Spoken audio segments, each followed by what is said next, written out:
All right. Good morning, everyone, or whatever time zone you're in. This is On the Fly with Kai. We come to you live every Thursday at 10 a.m. Pacific Standard Time and all time zones in between. And I got to look at my watch to see what the date is. I can't believe it's June 10th. I think every week I say that. I can't believe it's whatever the date is. Time just seems to be roaring by, and we're excited. Things are opening up and lots of fun. So welcome to the show. And if you're watching this on replay, we're excited to have you. If you're live, you can definitely interact with us and do some comments. And today, I'm super excited because I had the pleasure of meeting this gentleman. We've never actually met live. We met in a virtual world, and he's got a virtual networking group, which is kind of how we met. And I found out we have a lot of contacts that cross over because it's always that 6 degrees of separation. And we also found ourselves in a situation where we're in the same leads groups. We probably know way more people than we do, but I just think that he is a true delight. Just so innovative, so kind, so supportive. And I appreciate that, quite honestly, more than anything else. He's a really unique human being. But my favorite thing is he's really an incredible creative. So he can take all of those and do, graphic design. He's a master networker, and we're going to have kind of a fun, candid conversation. So please help me welcome to the show, Matt DuBois. How are you? Doing good. Thanks so much for having me. It's great to be on the show. I've seen a lot of episodes, and you do such a great job. So I'm really glad to be on it myself.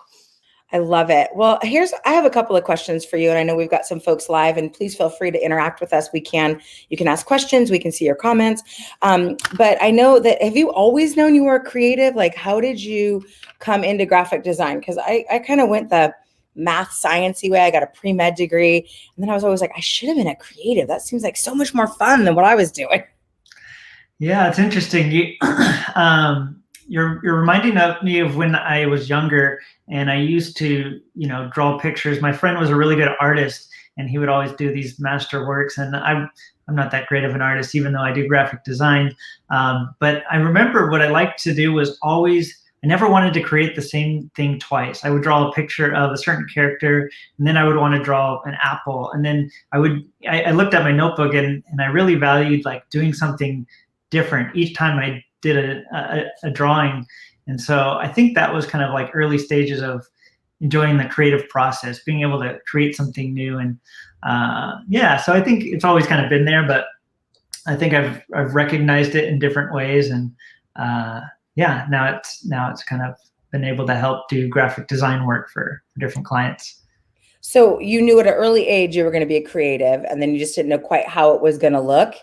And then did you get a graphic design degree? Tell us about your background and how you ended up in graphic design. Yeah.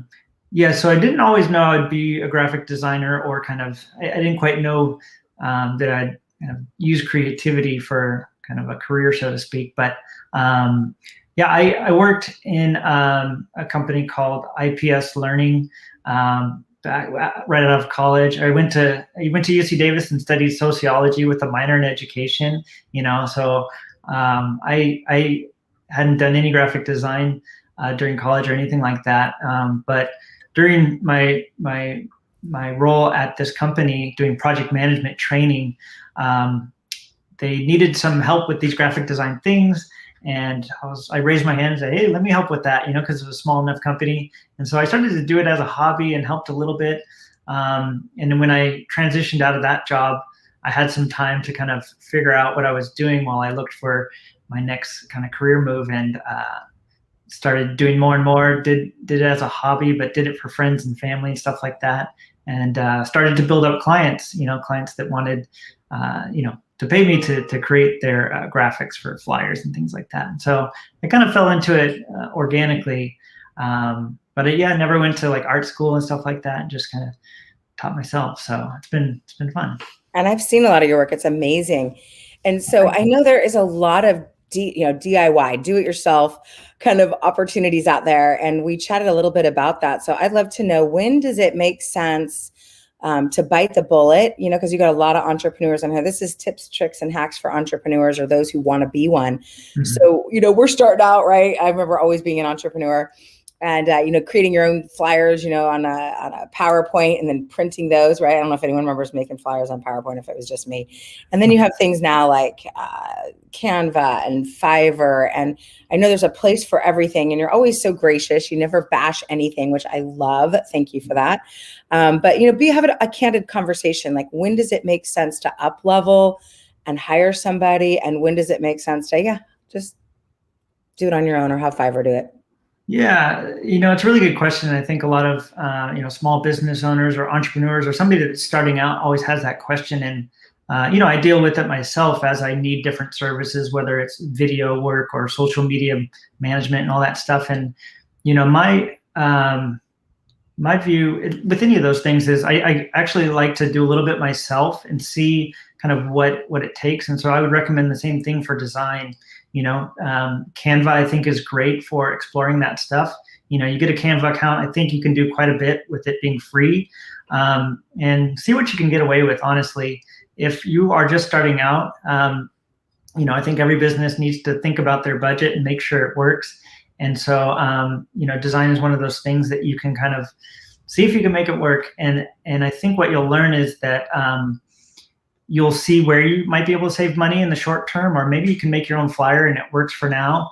But then you'll also know that you'll be able to kind of evaluate designers as you look for more professional work. And I think that's I think it's helpful to hire someone to help when your time is better spent doing something else. If you're running a business and you're a contractor or a career coach or something like that, and your time's better spent doing those jobs and hiring somebody to know what they're doing and take on that role of getting your logo set up and setting up flyers and social media posts and all that stuff. I think that's when you'd want to do that. Even if you use Fiverr or some of those, you as a professional, if it's just yourself, you have to manage that, right? You have to submit the form that says, here's what I want, and you got to communicate back and forth. So even with the more inexpensive options, there's work to be done. And so, I think it kind of depends on where you're at with the business. And then I'm always I was teasing you a little earlier when we were prepping for the show about like how I just sent you a flyer that I made for my leads group mixer. And I'm like, oh gosh, he's probably going to be like, ghetto, that was awful. You know what I mean? Like, so and I know you have an eye for it. So you see people's logos and you're like, Macaulay Culkin, So we talked a little bit about some do's and don'ts about, things being intricate or whatnot. So can you share just a couple of quick tips if you want to go do it yourself, you're just starting out, you have zero budget? What are some great little tips to kind of keep in mind? Yeah, absolutely. Every time I take on a design project, I always start end to end with kind of the goal in mind. Like what are you creating this flyer for? Let's just use the flyer, for example. What's the purpose of it? And there can be multiple purposes. It's if you're trying to sell something, if you're trying to get someone to go to a link and download something, or if it's like the flyer you sent me where it's informational, what are you trying to communicate? And then once you have that goal and you're really clear on that, I think simplicity is kind of the name of the game. So you want to, with any piece of content, you only have a viewer's attention for so long, right? And you only kind of get one chance to get a message across. So what is the most important thing in that piece of content that you want to get across? And use simplicity to focus on that. So if we're talking about an event, and you want people to kind of quickly know what it is and where it is and when it's going to happen, those might be the focal point. And then everything else can kind of be secondary. So whether it's the date or some graphic that represents the location or whatever is most important for people to quickly get, you want to stay simple and focus on that. That is so good, because really, like, the genius in any business is the ability to keep it simple. I mean, the hard part is that the easy part is making it complicated. Like, that's easy. So I really, really, really appreciate that as well. So less is more, I think, in most cases. And I think, like, if it doesn't make your heart sing, and it doesn't make you money, you might as well hire it out. I mean, like, I don't like cleaning my house, so I hire it out. But my husband loves working in the yard, so he does it, right? But if it were up to me, I'd hire that out. So I think those are really good advice. I know for a fact that you have a lot going on because you're kind of fun in your communication style, which I really like that too. You're very creative and just so warm, and you're amazing. So I have a couple of questions for you on a more of a personal note. I know you've got a wife and kids and in-laws and all of that stuff. How do you juggle that? Because we're going to transition and talk too about your networking business as well. So you've got design, you got one huge client, lots of design clients, then you got this networking and, married and kids. And what advice can you give for folks just to kind of make it all work? Because you juggle a lot. Yeah. I think we all have a lot on our plates, and I think we kind of find our way to, we each find our own way to make it work, right? For me, we were talking about earlier. I've got a good, support system. My wife, she works a couple days a week, and so she's able to be home and kind of watch the kids during the day. And my mother-in-law is really involved in our lives, so she's really super helpful with watching the kids. And kids take up a lot of time, and so if I can imagine somebody that doesn't have kind of certain support systems like that. I guess I would just recommend finding those pockets within your routine. I think we've all noticed our routines. Everything for me has gotten a lot more routine, staying at home and stuff like that. And so, looking at your routine and finding those pockets of time that you might be able to kind of dedicate to a new project or something you might want to grow. It's finding those little pockets of time, I think, would be something I'd recommend. Yeah, I mean, if we all have 24 hours in the day, right? Same thing with every person, then how do some people get so much done and some are just an overwhelm? And I think part of it is, your daily habits. So they're either going to make you or break you, just like anything. It's that kind of slight edge over time, compounding effect. So I really appreciate that. You have a very fun way of communicating, and you're a great follower upper. I mean, it's amazing what you're able to do, and you're always know what's going on with folks, because like you're always telling me, oh, I saw you do this on social and that, and very, very supportive. Tell us about how important that is to you, because you're very masterful at communicating and you have some very unique ways of communicating. Share with folks what brought you to that, how do you do that, and how you communicate. Yeah, that's interesting. We're both part of a BNI group, and before joining BNI, and I kind of started my graphic design business at the same time. I never fully appreciated or understood kind of business relationships and relationships in general, and how they kind of help you throughout life. But through the networking and BNI and these different organizations, I really learned how valuable these relationships are. And so with the kind of different pieces of communication I do, I think of all these different touch points as relationship builders. And so, one thing I like to do is kind of send a quick video message on LinkedIn or even over email. I use, Loom, if you guys have heard of that. And will you say it again? I'm going to put it in the chat. How is it? Yeah, loom.com. It's you can record your screen, or you can LUM. Can you spell it real quick? LOOM. LOOM.com. Yeah. It has a program on your computer. You can just record your screen and record a video real quick, and then grab the link and put it in an email. So I like sending video emails because it's just really personal, and it's really quick. I can get across an idea and say how much I appreciate somebody really quick and send it off. And so I like doing that, and I like to think of creative ways to kind of build that relationship. I was mentioning before the show, one thing I like to do is I have a laser engraver that, one of my little hobbies, and I like to send gifts to people sometimes. And so recently I made a little keychain of somebody's logo, and sending that out as kind of a small just token of appreciation. So fun, creative things like that, I think, are always good at building relationships. Yeah, I'm amazed with kids, a wife, two businesses, and you're great at keeping in touch. Now, I know, so speaking of BNI and networking and all that good stuff, I know you created a virtual networking kind of during the downturn. And I'd love for you to talk about why you think we needed that when there was already, BNI. Sometimes people think that's a little bit of a noisy, crowded space with networking, especially when everyone went online. Yeah. What are your, why did you create Veets, and tell us a little bit about, why networking? Just let's start that conversation on networking. Yeah.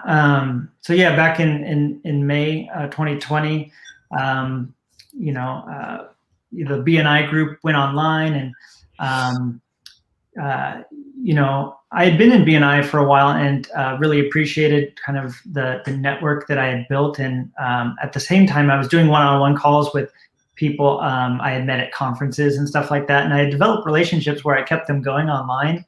And so even before the pandemic, I had this idea of like, does anybody do BNI kind of virtually? Because I have relationships with people that are on the other side of the country and stuff like that. And so I had the idea, but never did anything about it. And then when the pandemic hit, it was just, you know what, I can put this together. And so got a website up, and invited my network, and got it going. But, I just think that the fact that we can connect with anybody all over the world and have these relationships that we used to do in person, just within our neighborhoods and stuff, I think is really powerful. And so, yeah, Vitz is just about having those relationships, but using the power of kind of online, these virtual meetings to build them.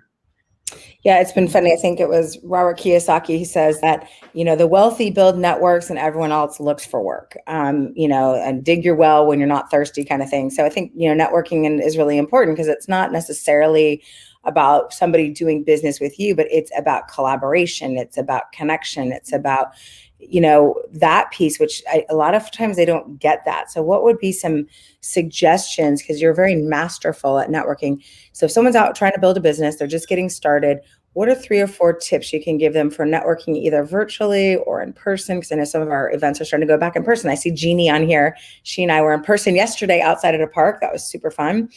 So talk about, because now you've seen it all. Yeah. Do's and don'ts. Yeah, one thing I talk about a lot is I think of networking like magic, which is kind of a funny analogy, but it's I think if you look at networking in the sense that you're never quite sure where it's going to go, and you can't know, you don't know how the dots are going to connect going forward. But if you trust the process, if you just kind of believe in the process, like you would kind of believe in the magic, so to speak, then you can benefit from it, because we've all had that experience where we meet somebody, we have a conversation, we find out things that we have in common, and we start a relationship of some sort, and then that person remembers us and connects us to a person that connects to another person that connects to, say, a whole group, or a company or something like that. And there's the Steve Jobs commencement speech at Stanford, where he talks about you can't connect the dots going forward. You can only do it when you get back, or you can only do it looking back at it. So when you get that gigantic client, or you get this great project, you go, wow, that's amazing. How did I get this client? And you connect the dots. You go, oh, Kai connected me to Steve, who connected me to Sally. That and you go, oh, that's wow. If I never took the time to talk with Sally, even though I didn't think we had any kind of business partnership development, if I hadn't spent the time and just trusted that might lead somewhere, then I wouldn't have had this great client that I have. So yeah, kind of a mouthful, but I think, yeah, trusting that process, and going into network with that mindset of just support people, connect with people, build those relationships, and you never know where it's going to go. Yeah, I agree. And in fact, I think Elizabeth Stitz, because she's a member of mine, referred me to your group, and I started, going, and then there you go. So that's interesting. So I appreciate the philosophies, like, it's an investment. It's the ROI may not be immediate.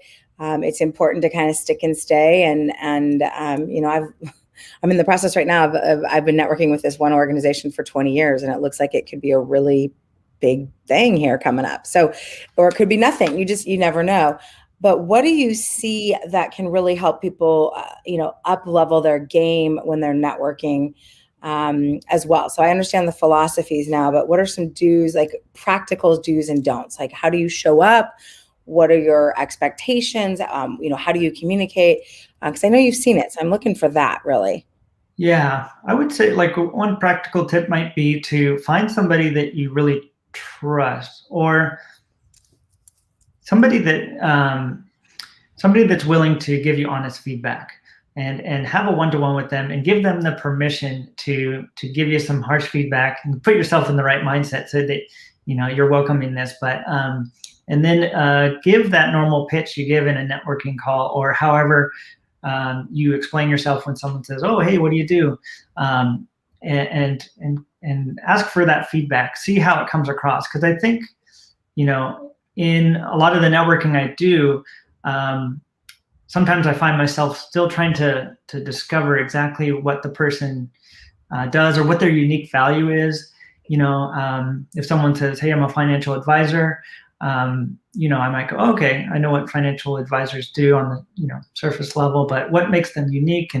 And so I think by having those one-on-one calls with someone you trust that can give you honest feedback and go, "I don't hear anything that is unique. What's unique?" And you can kind of see how you're coming across. Sorry, my phone goes on my computer.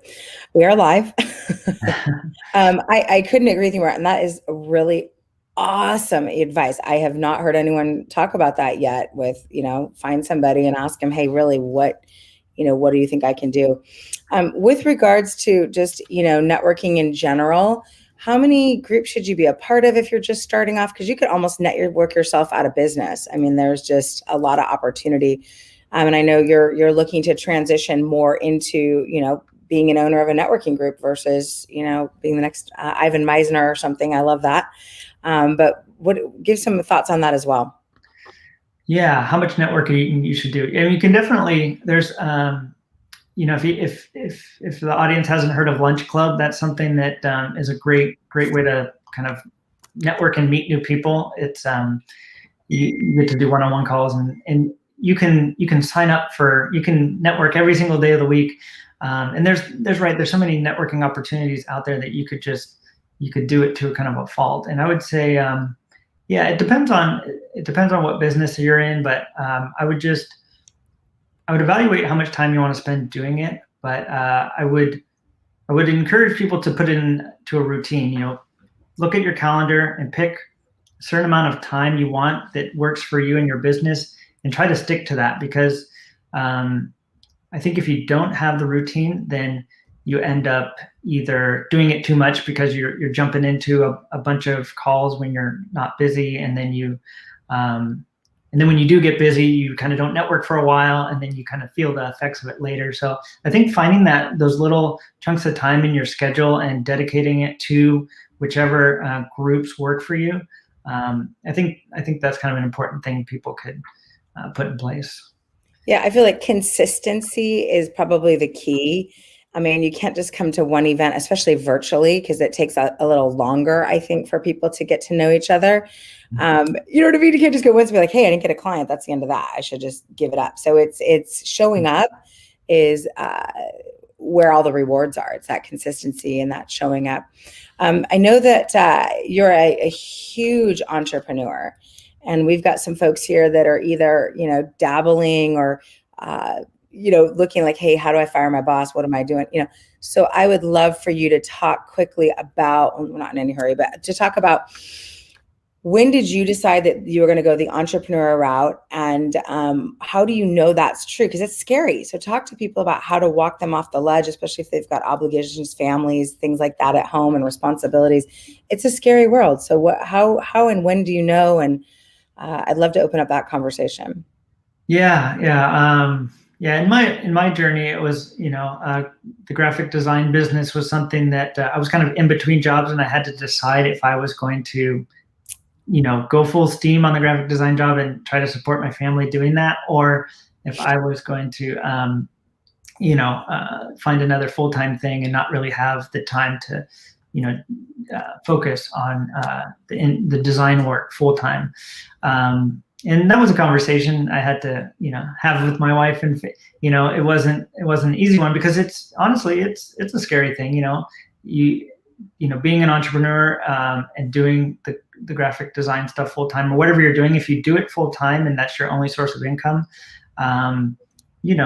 the paycheck is not guaranteed, every month, and you got to figure out where the next client's from, and you got to kind of do everything yourself. So what I would suggest, and everybody, if you have an inkling for entrepreneurship, my recommendation would be to always have a side project going, and use those little chunks of time that you can find to dedicate to it, because it's there's so many different opportunities, especially right now, where you can sell something on Etsy, or there's affiliate marketing type stuff, and there's a lot of things you can do, in small chunks. You could do a little bit of it when you have time, and then the more time you have to dedicate it, you can try and grow it and see where it takes you. And I think that's a nice, safe way to, try to transition to doing entrepreneurship full time. But yeah, if you're going to just jump off the ledge, I would, if you're just going to go into something full time, I guess my thought would be to, make sure you got a good plan, put that business plan together, make sure all the numbers make sense, really have everything dialed in before you take a big leap, just because, you're kind of on your own. You're responsible for everything. It's a lot different than working for a company that, every 2 weeks there's the check, and, you don't have to worry about it. So it's definitely. So just to kind of recap, you're saying, do a side hustle till, like I did side hustle till that became, and I could replace a full-time income, and make a choice like that.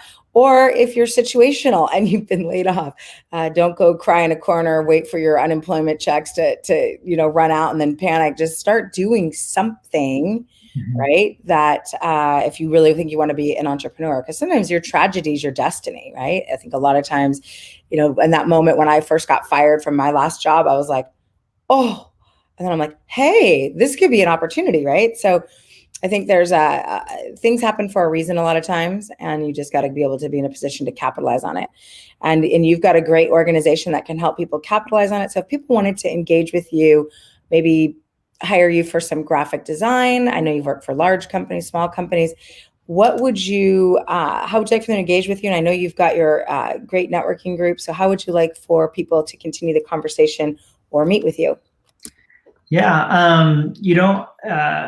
I think visiting the networking group would be great. I'm on almost all the calls that we have, and that's a simple website, the veets.io.